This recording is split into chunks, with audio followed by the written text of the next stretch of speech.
Baie hartlik welkom by hierdie spesiale geleentheid, want ons wil Goeie Vrydag vier.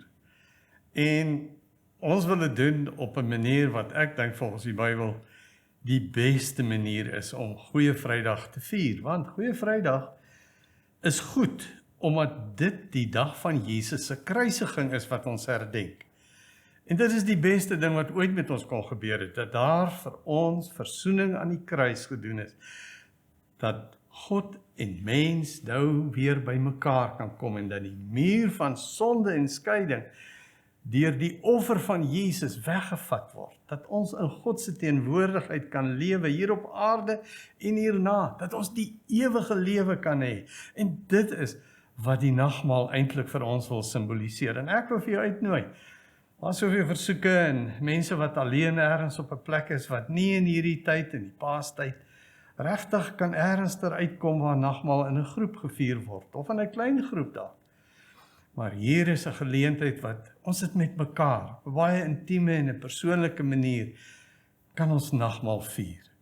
En ek wil vir jou vra om sommer nou al vir jou 'n stukkie brood in die hande te kry, en miskien vir jou ook 'n glasie sap te kry, en ons gaan dit aan die einde van hierdie boodskap, gaan ons dit gebruik. Goeie Vrydag is die komende Vrydag wat kom, wat ons Jesus se kruisiging herdenk, en soos wat die Bybel verduidelik, dat op die 3de dag sal Jesus opstaan uit die dood. En daarom is Sondag, Paasondag, die dag wanneer ons die opstanding van Jesus herdenk.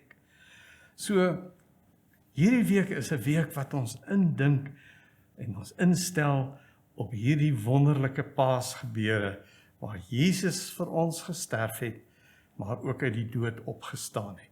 Soos wat hy beloof het, soos wat hy voor die tyd sy disippels en volgelinge op 'n manier baie duidelik voorberei het daarop. Hulle gesê het, wel, al teken wat ek vir julle wil gee is die teken van Jona.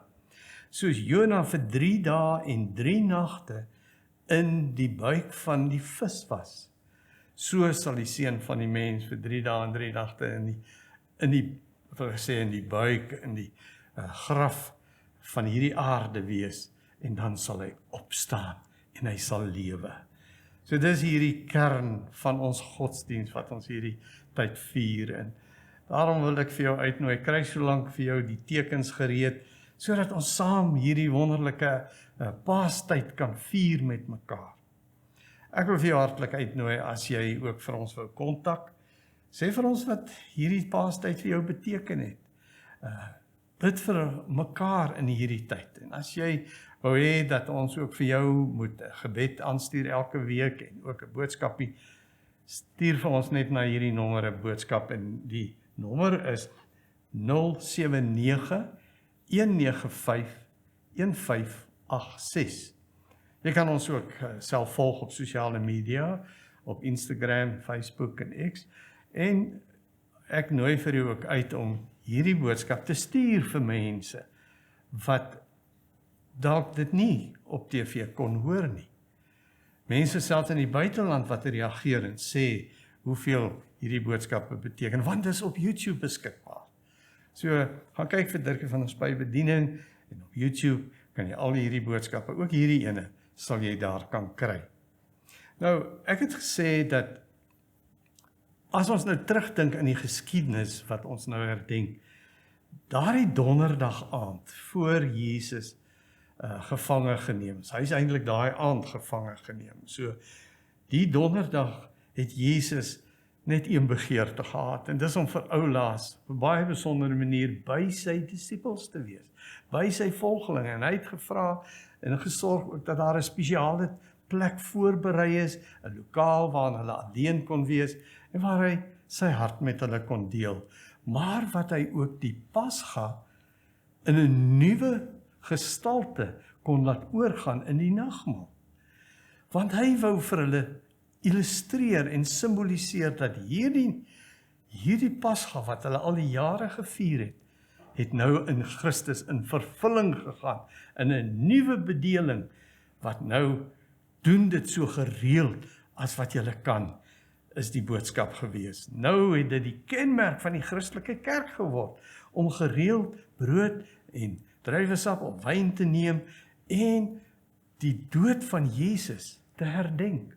En wat die aand spesifiek gebeur het, wat daardie aand spesifiek daar in daardie bo vertrek en hulle in die lokaal afgesonder was, wat daar gebeur het.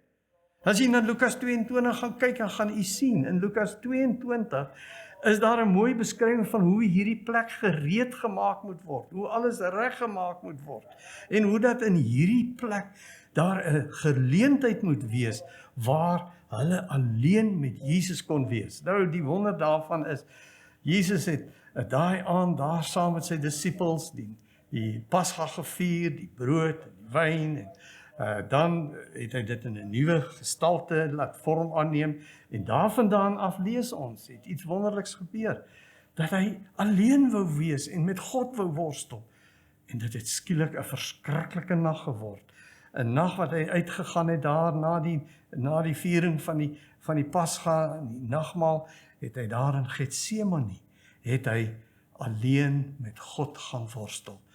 En het hy net besef, nou het sy tyd gekom om die offerlam te word, om sy lewe te gee vir die wêreldse sonde, en hierdie stryd tussen lig en duisternis om in te tree en die versoening te bewerk, dat die Satan nie meer 'n aanklag kan hê nie, want daar is betaal vir die sonde van die mens. Geliefdes, wat 'n wonderlike geleentheid. Daar alleen word dit 'n verskriklike geleentheid, wat bloeddruppels sweet word. En hy worstel met God, en hy word bereid om hierdie pad te stap, en Judas kom, en hy kom gee vir Jesus 'n soen, en die soldate gryp hom, en hulle neem hom gevange, en hulle vat hom na Kajafas se paleis toe. Daar was hulle opgestel gewees vir 'n hofsitting. Die Joodse raad was bymekaar, almal was gereed gewees, alles was mooi gereël, en die skrifgeleerdes en die fariseërs en die familiehoofde was daar, reg om hom te veroordeel. Daar was nie 'n kans dat hulle gedink het, hy kan dalk sy kant stel, en dat hulle sal sien, dat hy die ware Messias is nie. Hulle het vir niks daarvoor ore gehad nie, hulle wou hom net veroordeel, wat hulle daai nag gedoen het. Daai nag, terwyl hulle die binnekant hom skuldig bevind, en hom ter dood veroordeel, is Petrus buitekant besig om vir homself te skerm, te sê, ek ken nie hierdie man nie, ek is nie deel van sy volgelinge nie, en vir 3 maal verloon hy vir Jesus. En dan vat hulle hom, daai hele nag met hom aangegaan, die volgende oggend, lig breek, die nuwe dag breek, toe hulle hom daar by Pilatus, en sê vir hom, jy moet hierdie man doodmaak. Ons het hom skuldig bevind, hy verdien die dood. En dan die hartseer verhaal van hoe Pilatus sien dat hy eintlik onskuldig is. En dat hulle sien Jesus se voorbeeld, sy heiligheid, sy reinheid, sy liefde, sy vergewensgesindheid tot aan die kruis. Nadat hulle hom gegeesel het, gevloek, gespot, verwerp het, vir Barabbas, die skurk gekies het, vir Jesus ter dood veroordeel het. Van die oggend vroeg hang hy daar aan die kruis. En hier soos hier teen die middagse kant, 12:00 tot 3:00, is daar skielik pikdonkerte. Jesus hang aan die kruis, asof die skepping sy gesig wegdraai. Asof niemand meer hierdie naakte lijk persoon wat in hierdie worsteling met die dood is, wat hierdie offerlam wat hier geoffer word, langer kan aanskou nie. En dan roep hy aan die einde uit, dis volbring. Ek het die offer gebring, ek het die prys betaal, daar is versoening bewerk vir jou, nou is jy vry. Nou hoef jy nie meer in die oordeel te kom nie, want ek het jou straf en oordeel gedra. Lê vir Jesus in die graf. En op die 3de dag staan hy op uit die dood. Dis die Paasondag. Nou, Goeie Vrydag wat kom, is dit die dag wat Jesus eintlik die Pasga saam met hulle gevier het. Wat het die Pasga eintlik gesê? Weet jy, as jy na die Pasga gaan kyk, dan is dit 'n baie betekenisvolle geleentheid, wat hulle elke jaar moes vier. So, die volk van die Here het elke jaar het hulle 'n paaslam geslag en hulle het herdenk die verlossing uit Egipte. Ja, want hulle was bannelinge, hulle was daar in Egipte gewees, die slawe van 'n bose, godlose farao met al sy honderde afgode. Vir God het hy nie tyd en plek gehad nie. En hierdie volk van God sal hy treiter en sal hy slaan en dryf en hulle sal hard werk, hulle sal sy slawe wees. Hulle kon dit nie meer uithou nie. Hulle het geroep tot God, het gepleit vir verlossing en die Here het vir Moses gaan haal en hom geroep en gesê, kom lei my volk nou uit hierdie verskriklike slawerny en lei hulle na die beloofde land Kanaan wat ek vir hulle bedoel het. Dit is die verhaal van Pasga. Hulle moes daardie nag, daar was reeds 9 plaae wat die Here gesê het, laat my volk gaan, en dan kom die plaag, en dan, as dit verby is, dan sê die farao, nee, ek gaan jou nie meer laat trek nie. En toe die 10de plaag kom, het God gesê, slag 'n lammetjie, eet daardie vleis, vat sy bloed, verf dit aan die deurkusyne, en dan sal my oordeel kom, en die oordeelsengel as hy verbygaan, sal hy elke huis wat nie bloed aan die deurkusyn het nie, met die oordeel tref. En die oudste sal sterwe, kind en kraai en wat ook al. Dis die hartseer daarvan. En daai nag is daar pandemonium, toe aan elke huis 'n kind sterf. En farao skielik besef, vat hulle net en laat hulle trek. Want die oordeelsengel het gekom en hy het verbygetrek by elke huis waar daar bloed aan die kusyn was. He pass over that home. Dis waar Passover vandaan kom. Hy het die huis oorgeslaan. God se oordeel het nie in daardie huis gekom nie. Hulle het klaar die lam geëet met bitterkruie as simbool van hierdie bittertyd wat hulle as slawe deur farao oorheers is en mishandel is. En hulle het getrek. En dan sien ons hoe God hulle deur die Rietsee laat trek en hoe hy vir hulle in die land Kanaan in laat gaan op 'n wonderlike wyse voor hulle uittrek met 'n wolkkolom in die dag en 'n vuurkolom in die nag. Hoe dat hy sy volk lei na hulle beloofde land toe. Dis wat hulle gevier het. Die verlossing van hierdie bose maghebber, die Satan self. Die verlossing uit hierdie slegte lewe van slawerny en gebondenheid en kettinge.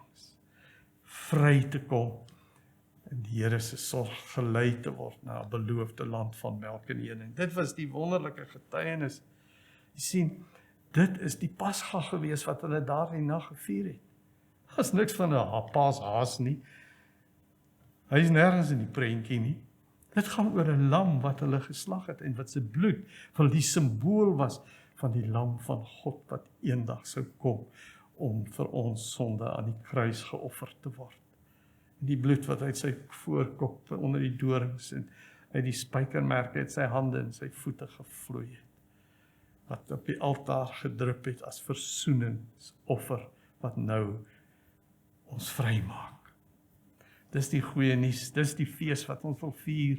Dis wat nagmaal eintlik beteken, want as jy nou mooi gaan kyk, voordat hulle hierdie Pasga kon vier, moes hulle elke jaar vir 7 dae lank, moes hulle die huise simbolies reinig van alle suurdeeg.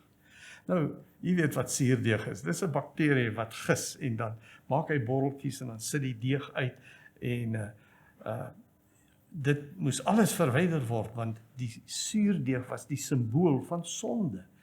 Sonde wat mos maar besig is om alles te versuur en alles te beïnvloed. Vertel jy nou maar net 'n klein leuen en sien wat daai sonde doen aan jou vrede en aan jou gewete en aan daai persoon wat dit uitvind en dan jy nog 'n leuen moet vertel en groter en dieper in hierdie afgryslike gat moet insak.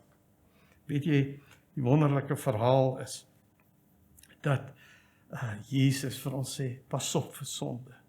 Pas op vir die suurdeeg van die fariseërs wat julle wil beïnvloed om 'n skewe godsdienst te hê, om 'n godsdienst van uiterlike forme en rituele te hê, maar julle het nie 'n verhouding met die lewende God nie. Daar's nie liefde in julle lewe en julle ken nie God se liefde nie. Maar as jy by die kruis kom staan en jy sien die liefde van God vir jou, dan verstaan jy iets van die liefde vir sondaars soos ek en jy. Maar dan moet ons by die punt kom om te soek, is daar suurdeeg in my lewe? Is daar enig stuk onsedelikheid wat my besoedel en iemand anders besoedel, wat kinders skade aandoen, wat mense skade aandoen, hierdie oneerlikheid wat by die werk mense besoedel, maar meer wat soveel mense ongelukkig maak, hierdie daad wat ek gepleeg het, wat soveel slegte gevolge het, hierdie suurdeeg moet uit, hierdie suurdeeg moet nie langer in my lewe wees nie. Dis wat Jesus wil kom wegvat. Dis waarvoor hy aan die kruis gesterf het. Maar dan moet ons die suurdeeg self kom uitgooi. Ons moet dit bring na die kruis. Ons moet dit gee vir Jesus. Dit help nie. As ek en jy ernstig haat in ons hart het, gaan ons gewete ons aankla en vir ons sê, ons moet vergewe en vryspreek. Ons moenie ons hart vol bitterheid en woede sleg deursuur met hierdie sonde maak nie. Ons moet daarvan loskom. Dan kan ons die nagmaal vier. So die punt is daar sonde in jou lewe, iets wat jou gewete jou aankla, iets wat jy weet nie tussen voor God jy vrede het nie. Dis wat ons nou wil vier, dat Jesus dit kan kom wegneem.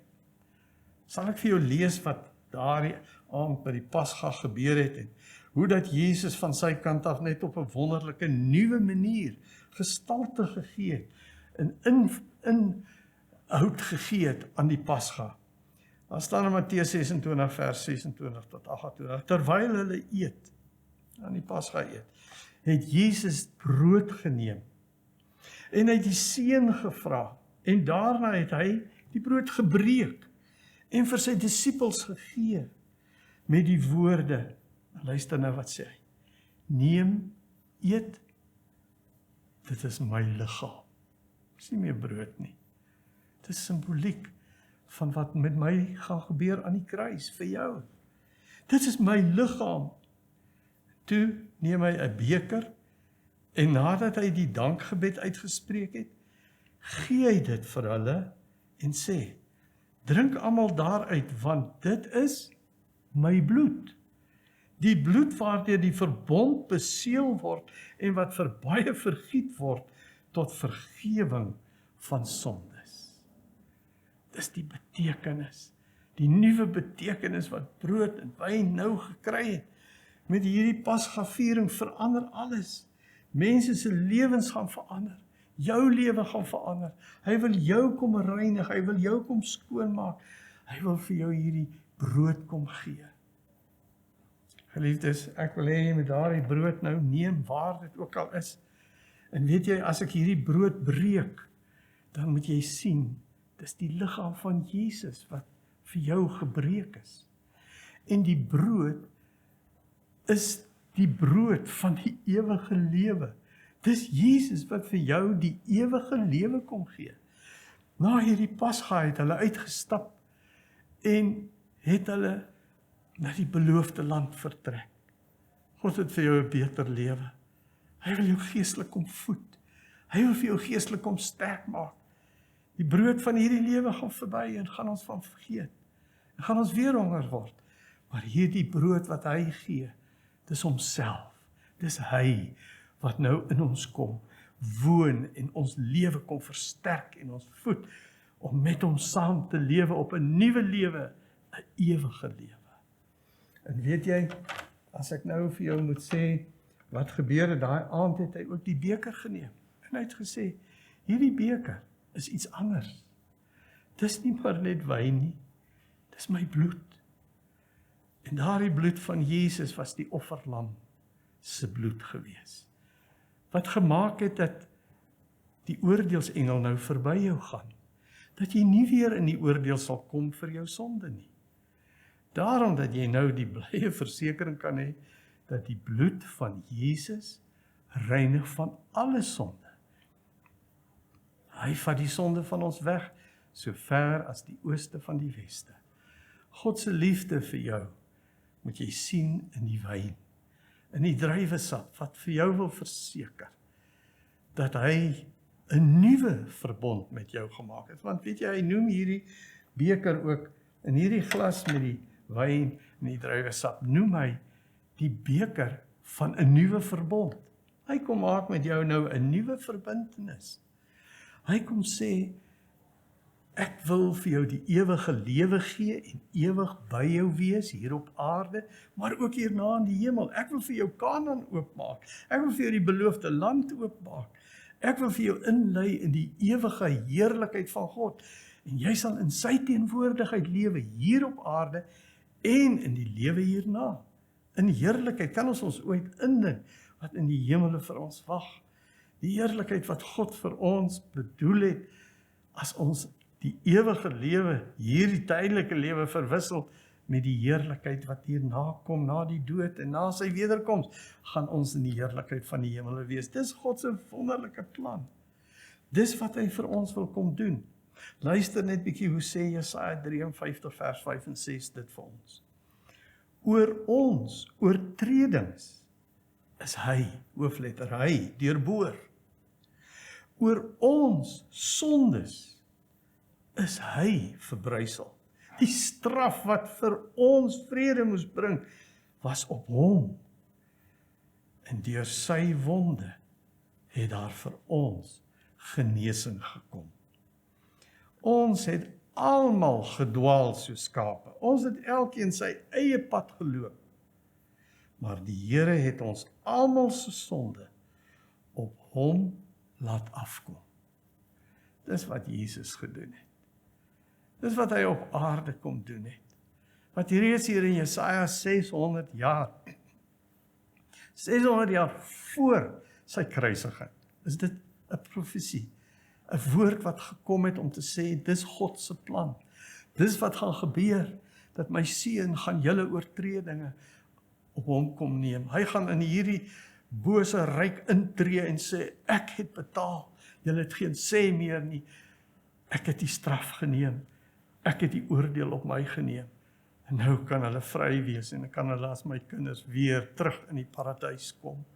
Nou is die muur van skeiding is weg. Nou kan hulle terugkom na my toe. Dis die liefde wat God vir jou en vir my het.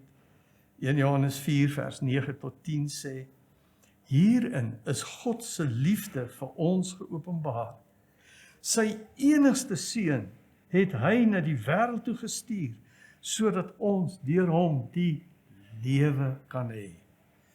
Werklike liefde is dit, nie die liefde wat ons vir God het nie, maar die liefde wat hy aan ons bewys het, deur sy seun te stuur, as 'n versoening vir ons sonde. Hoor jy hoe lief God jou het? Hy wil jou sonde wegvat. Hy wil versoening bring, dit wat skeiding gebring het, jou sonde tussen God en jou, hy wil dit kom wegvat, dat jy en God weer by mekaar kan wees. So lief het God jou, hy wil jou by hom hê, en daarom wil ek sê, as jy dit glo, kom ons neem dan hierdie tekens nou, kry jou broodjie, en weet dat hierdie brood is 'n boodskap, so seker soos wat hierdie brood hier is, en daar by jou is, so seker is God by jou. En hy is die een wat vir jou wil kom voed met die ewige lewe. Daarom wil ek nou vir jou vra, as jy hierdie brood breek, neem dit en eet dit en glo dat Jesus Christus se liggaam vir jou gebreek is, vir jou sonde betaal het, jou straf op hom geneem het, sodat jy die ewige lewe kan hê. Eet hierdie brood as 'n verklaring en 'n geloofsbewys dat jy glo dat Jesus nou jou kom voed met die brood van die ewige lewe en jy vir ewig saam met hom sal lewe. Neem, eet en glo.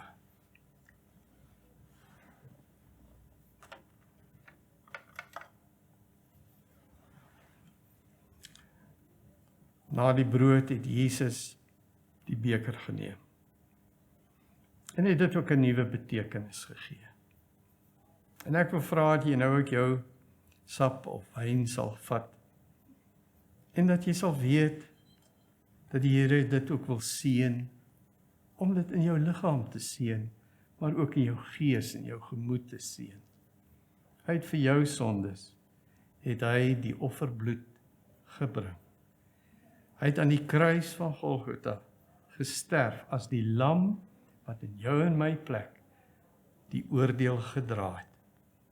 Ons sonde op hom geneem het en vir ons die vergifnis bewerk het. Daarom het Jesus ook gesê, neem en drink en glo dat die bloed van Jesus jou reinig van alle sonde. So as jy glo dat Jesus aan die kruis, die lam van God, sy bloed gedrup het, versoening vir jou sonde, neem dit en drink en glo dat jou sondes vergewe is.